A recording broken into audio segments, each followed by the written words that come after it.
So this is what our final scene is going to look like, and the key idea that we're going to look at is animations inside of animations inside of animations. So to do this, we'll go ahead and start on our stage, and I will create a new symbol. So just go to Insert New Symbol, call it Shark. I'm going to make my shark first. Now I'm inside the shark movie clip, and I have to draw a shark. So I'm going to choose a darker color for the outline, and here's my shark. And I'm only going to have his head sticking out of the water, so I don't have to worry about anything else. Now, I'll color him in, give him a mouth, and I'm going to draw the eyes separately because the eyes are going to be blinking, and so they're going to be a movie clip on their own. So it's really simple eyes, and now I will go ahead and convert them into a symbol. Again, all I need to do is right-click. Now, the background was white, and so it looked like the eyes were white, but actually they're clear. So with the blue background, I can see I needed to color them in. Now I convert it to a symbol, and I can delete that. Now it exists in the library, so I can drag it out. They're a little bit big, so I'll use the transform tool, shrink them down. The cool thing is now they have their own timeline. So if I go back in the library and click the eyes, go into the timeline, I can make F6, F6, F6. I do 3. I do 3 more. I do 3 more, and then I end with all of those keyframes have the eyes open. So if I go into the middle between 2 open eyes and I close them, that's going to create a blinking effect. So 1 blink, 2 blinks, and 3 blinks, and I'm good to go. Now, if I open my shark and look at this guy, the eyes have their own blinking timeline. Let's go back to the main stage now. And I'll go ahead and run this, and I can see that my shark has blinking eyes. Cool, so that's a movie clip inside of a movie clip. Every movie clip has its own timeline. Okay, now I want to pay attention to making water. So I'm back on the scene. I can delete that guy. He's in the library, so I can call him later. I'm going to create a water movie clip, and the water movie clip is going to have various layers. It's going to have at least 3 layers. Actually, it'll have 4 at the end, but I'll call it W1, W2, and W3. And I'm going to draw 3 rectangles as these 3 rectangles, each on its own layer. So I don't really have to worry about the colors right now, but in any case, I can change the colors of these. So as things fade away into the background, they become lighter. So I'll just make 3 rectangles, and then I'll change their colors. So let's go ahead and make closest one the darkest, the middle one will have a medium blue, and the one furthest away will have the lightest blue. So yeah, blue here, color him in, and I'm good to go. Okay, now I've got 3 different layers of water on 3 different layers. So I'll lock these down and change them one at a time. I'm going to use my lasso tool, and I'll just use that to make waves. So cut that away and hit delete. Now I've got waves. I'll do the same thing, unlock layer 2, do the same thing down here, and there's smaller waves because it's further away. And then I'll do the same thing for the back layer, and these guys are going to be the smallest. It's done. Good.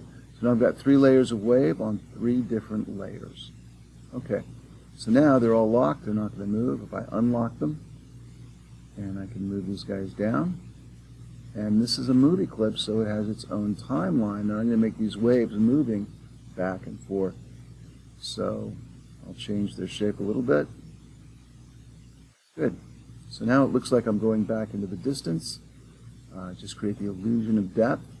And I'll create F6 on all 3 layers, so new keyframes, and they're going to move one direction and then back to the middle.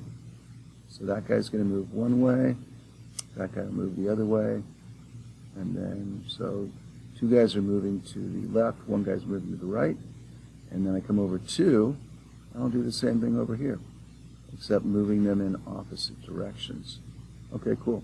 So now all I have to do is add my motion tweens, or my classic tweens, and it will look like this Okay, so now I haven't added my tweens yet, but if I go ahead and put my tweens in here, back in, right click, create my tweens.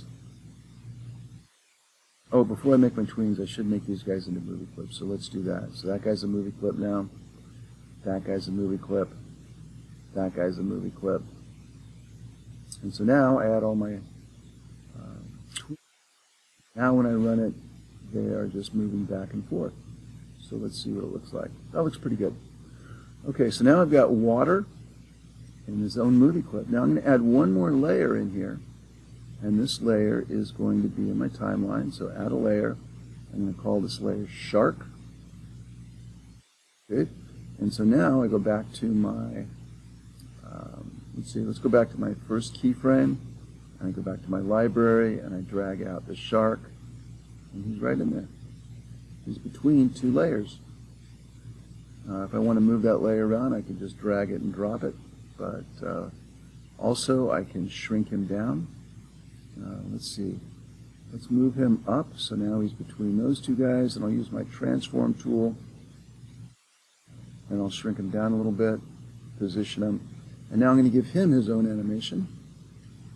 So I'll just start hitting F6 at random places. And all I have to do is move him each of these keyframes. So let's go ahead and move him, let's say up a little bit. Maybe I'll rotate him. And now I'll move him. Wrong one. Make sure you grab the right guy. So I'll lock everything down so that doesn't happen. Now I move him up, and I can rotate him that way.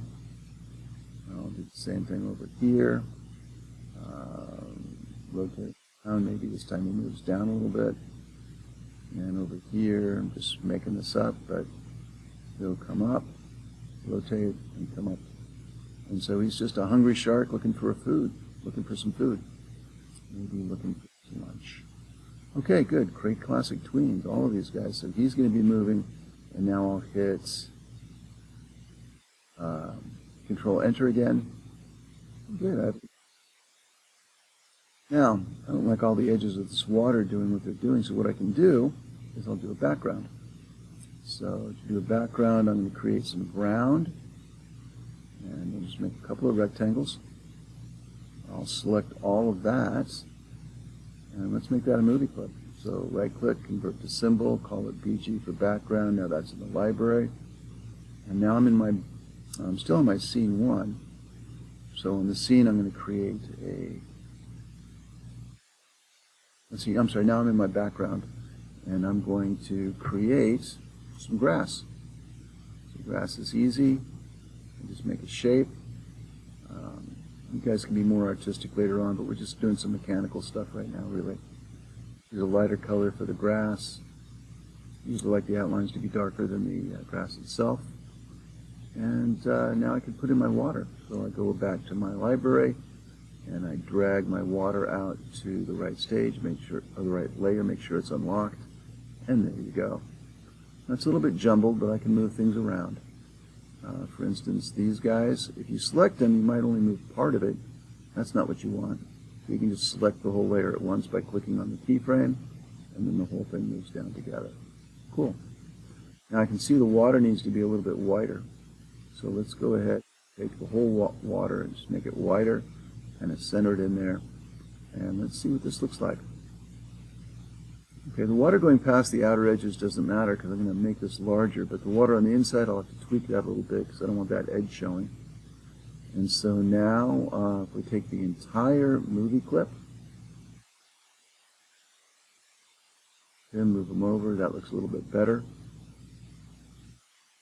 So now I need to take the entire movie clip. Let's go back to my timeline, get the whole thing, and I'll just make this fill up the whole stage. And so now when I run it, this is what I have. Okay, cool. I still have a little tweak to make over here, but we'll worry about that later.